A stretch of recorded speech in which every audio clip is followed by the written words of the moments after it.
Hello friends, स्वागत है आपका आपके अपने YouTube channel chemistry and GK Shashi Sidana पर।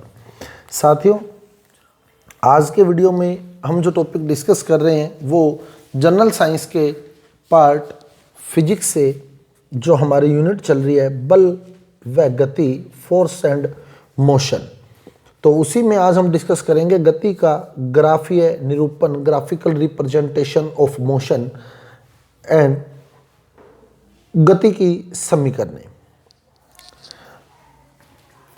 साथियों, यदि अभी तक आपने हमारे YouTube चैनल को सब्सक्राइब नहीं किया है तो सबसे पहले हमारे YouTube चैनल को सब्सक्राइब कर दें, क्योंकि हमारे YouTube चैनल पर आपके कॉम्पिटिटिव एग्जाम से रिलेटेड वीडियो जो है वो कंटिन्यू अपलोड किए जा रहे हैं। आप YouTube पर हमारे चैनल को शशि सिडाना नाम से भी सर्च कर सकते हैं और प्लेलिस्ट में जाकर आप अपने जिस एग्ज़ाम की तैयारी कर रहे हैं उस एग्ज़ाम से संबंधित वीडियो कंटिन्यू देख सकते हैं। प्लेलिस्ट के अंदर जो वीडियो हैं वो मेरे द्वारा अपलोड किए गए हैं। आप चाहे किसी भी कॉम्पिटिटिव एग्जाम की तैयारी करें, जनरल साइंस ऑलमोस्ट आपकी कंप्लीट करवा दी गई है और जीके बहुत जल्द रेगुलर स्टार्ट कर दी जाएगी। कुछ वीडियो जीके के अपलोड किए हुए हैं।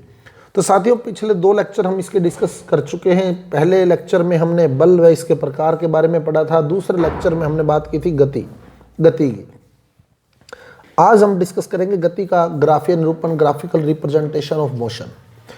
तो गति के 3 प्रकार के ग्राफ बनते हैं। एक तो जब वेग समान होता है, अगर कोई वस्तु समान वेग से गति कर रही है तो उसका ग्राफ। दूसरी स्थिति आती है अगर कोई वस्तु समान त्वरण से गति कर रही है तो उसका ग्राफ। त्वरण समान है, समान त्वरण। और तीसरी स्थिति आती है जब त्वरण असमान है, असमान त्वरण। तो 3 स्थितियां इसमें आती हैं, एक तो समान वेग, एक समान त्वरण और तीसरा असमान त्वरण। आपको ग्राफ दे के पूछ सकता है कि दिया गया ग्राफ किस गति को निरूपित कर रहा है, कि वस्तु समान वेग से गतिशील है, वस्तु समान त्वरण से गतिशील है, वस्तु असमान त्वरण से गतिशील है। तो समान वेग में क्या होगा, देखें, वेग और समय के बीच तीनों ग्राफ बनते हैं। तीनों ग्राफ ही वेग और समय के बीच बनते हैं। असमान त्वरण में 2 प्रकार के ग्राफ बनाए जाते हैं, होते दोनों ही वेग और समय के बीच हैं। तो वेग और समय के बीच ग्राफ निरूपित किए जाते हैं। सारे ग्राफ ही वेग और समय के बीच हैं, सभी ग्राफ वेग और समय के बीच है। जब वेग समान है तो आप देख सकते हैं ग्राफ बिल्कुल स्ट्रेट लाइन आएगा, वेग बिल्कुल समान रहेगा, स्थिर रहेगा, समान वेग को दर्शाएगा। इसमें त्वरण समान है तो ये अक्ष वेग को बता रही है, ये अक्ष समय को बता रही है। त्वरण समान है। त्वरण क्या होता है, वेग में परिवर्तन की दर, वेग में परिवर्तन की दर। तो जो वेग में परिवर्तन की दर है, यानी इकाई समय में परिवर्तित होने वाला वेग है, वो समय के साथ साथ परिवर्तित हो रहा है। तो बिल्कुल स्ट्रेट लाइन आएगी। ये स्ट्रेट लाइन कैसे आई है वो भी मैं आपको क्लियर करूंगा कि ये स्ट्रेट लाइन आई कैसे है। और असमान त्वरण में क्या होगा, वेग और समय के बीच ही ग्राफ खींचा जाएगा। ग्राफ वेग और समय के बीच ही होगा। अब जैसे पहले वेग बढ़ा और फिर घट गया और घटता घटता शून्य हो गया, यानी पहले वेग त्वरण धनात्मक है, वेग में परिवर्तन की दर धनात्मक है। वेग बढ़ रहा है तो मतलब त्वरण धनात्मक है, और फिर त्वरण ऋणात्मक हुआ और अंततः शून्य हो गया। दूसरी स्थिति आ सकती है वेग और समय के बीच ग्राफ। अब ये समान वेग है, ये समान त्वरण है, ये असमान त्वरण है। अब पहले वेग बढ़ा यानी त्वरण बढ़ेगा, वेग में परिवर्तन की दर, समय के साथ साथ वेग बढ़ रहा है यानी त्वरण बढ़ रहा है। फिर वेग स्थिर हो गया यानी त्वरण भी जो था वो स्थिर हो गया, और फिर वेग घटते घटते शून्य हो गया यानी त्वरण ऋणात्मक हो गया। तो यहाँ ये धनात्मक है, ये शून्य है, ये ऋणात्मक है, क्योंकि यहाँ वेग में परिवर्तन नहीं हुआ। वेग में परिवर्तन नहीं हुआ तो त्वरण शून्य है। यहाँ त्वरण शून्य है, वेग में परिवर्तन नहीं हो रहा। वेग में परिवर्तन नहीं हो रहा तो त्वरण शून्य होगा, क्योंकि वेग में परिवर्तन की दर ही त्वरण कहलाती है। क्लियर। यहाँ वेग में परिवर्तन नहीं हुआ तो यहाँ त्वरण शून्य है। यहाँ समान त्वरण से वस्तु गति कर रही है, यहाँ असमान त्वरण से, यहाँ भी असमान त्वरण से। पहले वेग बढ़ा है यानी त्वरण धनात्मक है, फिर वेग स्थिर हो गया यानी त्वरण शून्य हो गया, और फिर वेग घटा है यानी त्वरण जो है वो ऋणात्मक है। तो इस तरह से ग्राफ जो है वो गति के निरूपित किए जाते हैं, और यहाँ से ही गति की समीकरणें निकलती हैं। समान त्वरण, अगर आपसे पूछ लिया जाए गति की जो समीकरणें हैं वो किस स्थिति को बता रही हैं, तो वो इस स्थिति को बताती हैं कि वस्तु जो है वो समान त्वरण से गति कर रही है। यहीं से ही गति की समीकरणें निकाली जाती हैं। अब ये ग्राफ कैसे बना है और इस ग्राफ का मीन क्या है ये मैं आपको बता दूंगा, लेकिन उससे पहले ये देख लें कि हमें विस्थापन ज्ञात करना है, इसमें भी और इसमें भी, दोनों में विस्थापन ज्ञात करना है, इसमें भी और इसमें भी। तो अगर मैं इसके इस बिंदु को समय वाले पॉइंट से मिला दूं तो इस प्रकार मेरे पास एक आयत बन जाएगा। ये एक आयत बन गया। इस आयत का जो क्षेत्रफल होगा, ये सारा इस आयत का क्षेत्रफल जो होगा ये वस्तु के विस्थापन को बताएगा। आयत का क्षेत्रफल वस्तु के विस्थापन को बताएगा। ये आयत बना एक। अब ये तो सबको पता है कि आयत का जो क्षेत्रफल होता है वो लंबाई इंटू चौड़ाई होता है। अब हर बात आपको मैं पॉइंट बाय पॉइंट क्लियर कर दूंगा। लंबाई इंटू चौड़ाई होता है। अब कईयों का ये डाउट रहता है कि विस्थापन तो मीटर में होता है, क्षेत्रफल मीटर स्क्वायर में होता है, तो फिर वो विस्थापन मीटर, क्षेत्रफल विस्थापन कैसे हो सकता है?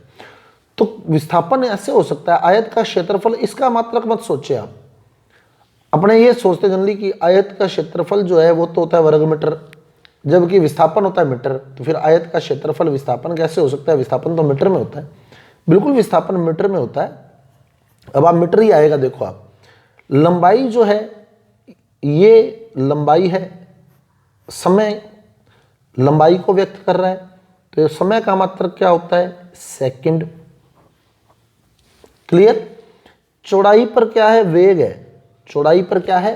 वेग है। देखो चौड़ाई पर वेग है, तो इनटू चौड़ाई वेग को निरूपित कर रही है, और वेग का मात्रक होता है मीटर प्रति सेकंड। तो सेकंड से सेकंड कैंसिल हो जाएगा, तो यहाँ ये जो आयत बना है इसका क्षेत्रफल जो है वो मीटर में आएगा, यानी विस्थापन को व्यक्त करेगा ये। क्लियर? तो ये आयत नहीं है एक्चुअल में, ये तो आयत यहाँ से बनाया आपने आयत। ये लंबाई इंटू चौड़ाई है, यानी वेग इंटू समय है।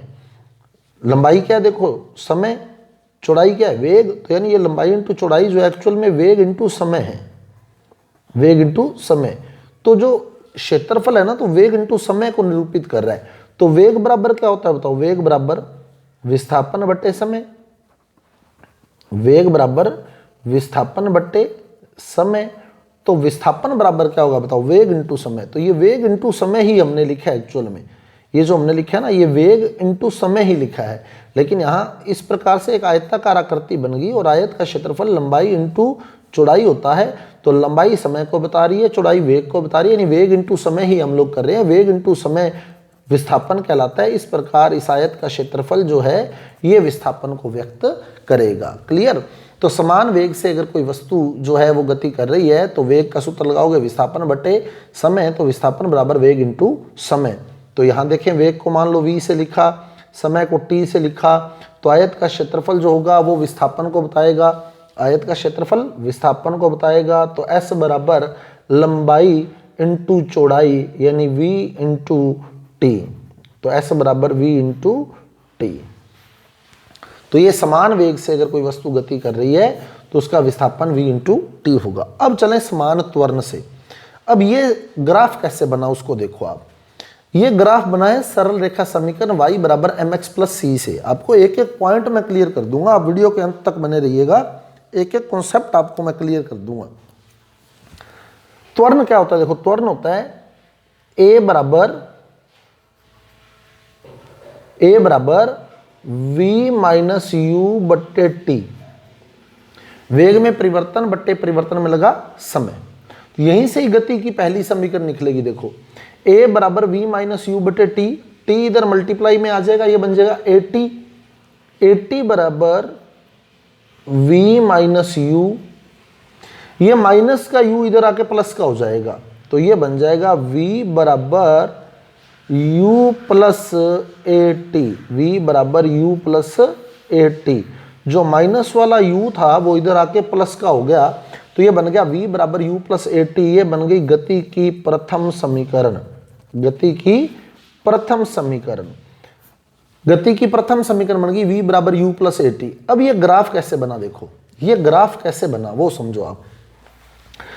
ये एक सरल रेखा समीकरण है, y बराबर एम एक्स प्लस सी को व्यक्त कर रही है, y बराबर एम एक्स प्लस सी को, y बराबर एम एक्स प्लस सी को, y बराबर एम एक्स प्लस सी को व्यक्त कर रही है ये। तो y बराबर एम एक्स प्लस सी क्या होता है, देखो y जो है वो y अक्ष को बताएगा, y बताएगा y अक्ष को, y अक्ष को बता रहा है। तो y की तुलना करें तो y वेग लिया हुआ है y अक्ष पर, तो यहां वेग लिया गया है, क्लियर, वेग। x जो है वो x अक्ष को बता रहा है, तो x बता रहा है t को, तुलना कर रहे हैं, देखो y अक्ष पर v आ गया यानी वेग आ गया, x जो है वो t को व्यक्त कर रहा है, तो x अक्ष पर समय आ गया, x अक्ष पर समय आ गया। c जो होता है वो अंतःखंड होता है, वो u को व्यक्त कर रहा है, c u को व्यक्त कर रहा है। अंतःखंड क्या होता है, आधार से ग्राफ के बिल्कुल बेस से कुछ ऊंचाई पर जो स्थान छोड़ा जाता है उसको अंतःखंड कहते हैं। तो ये अंतःखंड c होता है, ये u को व्यक्त कर रहा है, u यानी प्रारंभिक वेग। तो 0 समय पर वेग प्रारंभिक वेग कहलाता है। ये जो वैल्यू है ये u है, 0 समय पर वेग प्रारंभिक वेग कहलाता है, क्लियर। अब यहां से एक सरल रेखा खींची जाती है, क्योंकि ये सरल रेखा समीकरण है, y बराबर एम एक्स प्लस सी। अगर इसको मैं बनाऊं y बराबर एम एक्स प्लस सी को, तो यूं बनाऊंगा, देखो ये y अक्ष, ये x अक्ष, ये अंतःखंड c और ढाल m, अंतःखंड c और ढाल m। तो y अक्ष पर आया v यानी वेग, x अक्ष पर आया t यानी समय, अंतःखंड बराबर है u के यानी प्रारंभिक वेग के, और ढाल जो ढाल है वो a को यानी त्वरण को बताएगी। तो इस ग्राफ की जो ढाल है वो बराबर है a के, त्वरण के, यानी इस ग्राफ की ढाल जो है वो त्वरण को बताएगी, क्लियर, त्वरण को बताएगी। अब यह त्वरण समान कैसे, तो इस प्रकार से ये ग्राफ बनाया गया गति की प्रथम समीकरण से। तो गति की प्रथम समीकरण से ये ग्राफ निकला हुआ है। उम्मीद करता हूं आपको समझ आ रहा होगा। अगर साथियों आपको समझ आ रहा है तो कृपया मेरे वीडियो को लाइक कर दीजिए और शेयर कर दीजिए, क्योंकि इतना क्लियर जो है वो आप देखेंगे यूट्यूब पर किसी भी वीडियो के अंदर नहीं किया गया है। इतना बेसिकली किसी वीडियो में नहीं बताया होगा कि y अक्ष पर ये है, x अक्ष पर ये है, किसी भी वीडियो में आपको देखने को नहीं मिलेगा, चाहे आप सर्च कर लें यूट्यूब पर। तो अब आप चलें कि ये समान त्वरण कैसे हुआ। अब मान लो ये बेस पॉइंट है 0, इस बिंदु तक ये बिंदु प्रारंभिक वेग को बता रहा है। मान लो ये पॉइंट यहाँ था 5, यहाँ वैल्यू थी 5, ये 0, ये 5, ऊपर मान ले अपने 10 हो गया, ये मान लो 15 हो गया, क्लियर। ये मान लो 5 हो गया, ये पॉइंट मान ले 10 हो गया, और ये पॉइंट मान ले 15 हो गया, 5, 10, 15। अब यहाँ वेग है 5। अब इस पॉइंट पर देखें अपने, तो ये मान लो समय हो गया 5 सेकंड, समय हो गया 5 सेकंड। तो त्वरण क्या होता है, वेग में परिवर्तन बटे परिवर्तन में लगा समय। प्रारंभिक वेग कितना था 5, अंतिम वेग कितना हुआ 10। समीकरण में मान रखें अंतिम वेग 10 माइनस प्रारंभिक वेग 5 बटे समय कितना है 5 सेकंड। तो यानी 10 माइनस 5 बटे 5 यानी 5 बटे 5, त्वरण आएगा 1।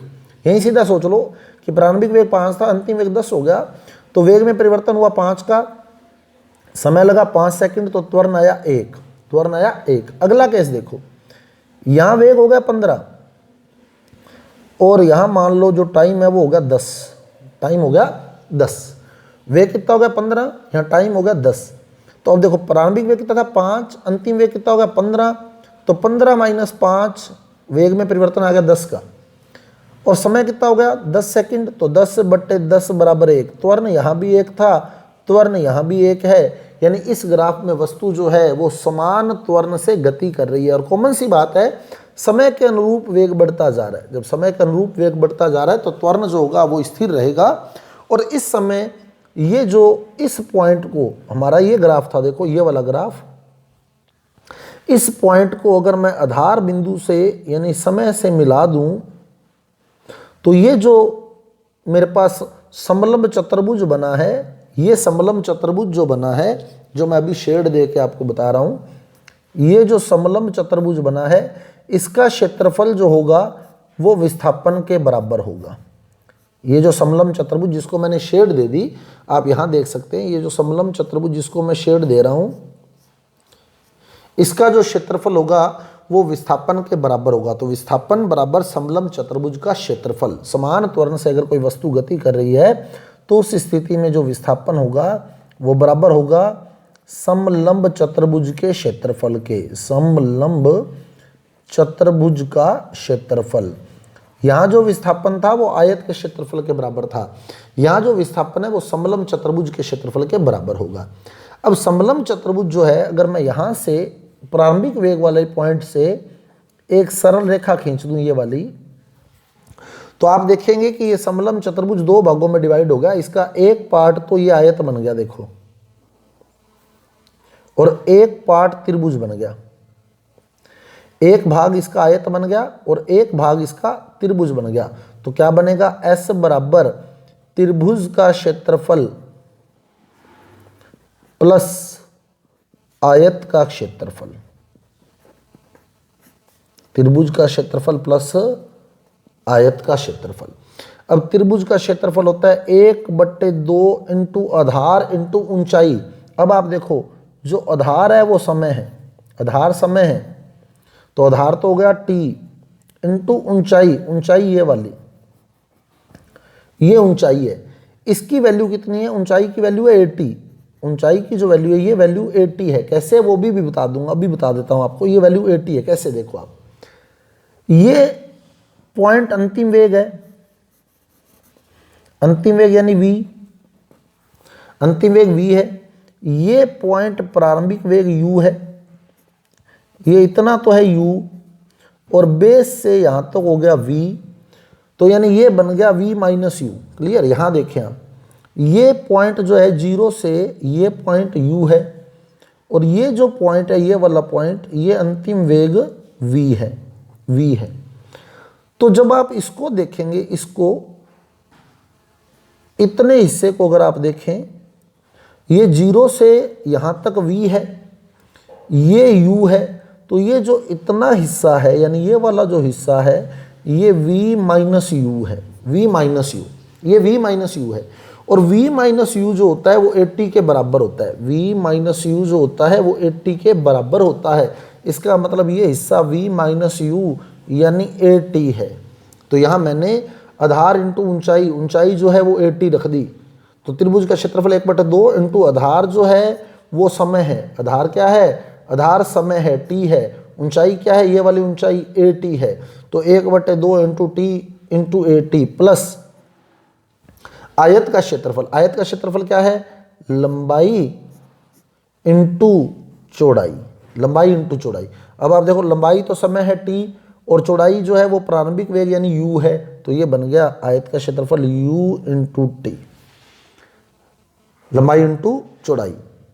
लंबाई समय है, चौड़ाई प्रारंभिक वेग है, तो बन गया ut।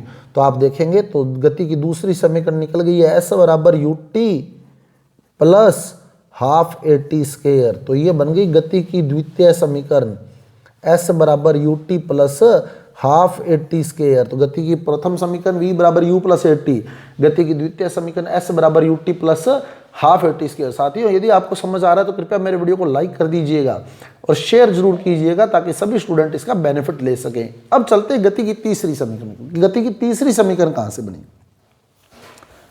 गति की तीसरी समीकरण जो है, गति की तीसरी समीकरण बनाने के लिए t का मान रख दिया गया है, t का मान रख दिया गया, टाइम का मान रख दिया गया। अब देखो त्वरण क्या था, a बराबर v माइनस यू बटे टी। तो t बराबर क्या होगा, v माइनस यू बटे a, t बराबर v माइनस यू बटे a। तो यहाँ t की वैल्यू पुट कर दी गई, t की वैल्यू क्या है, v माइनस यू बटे a।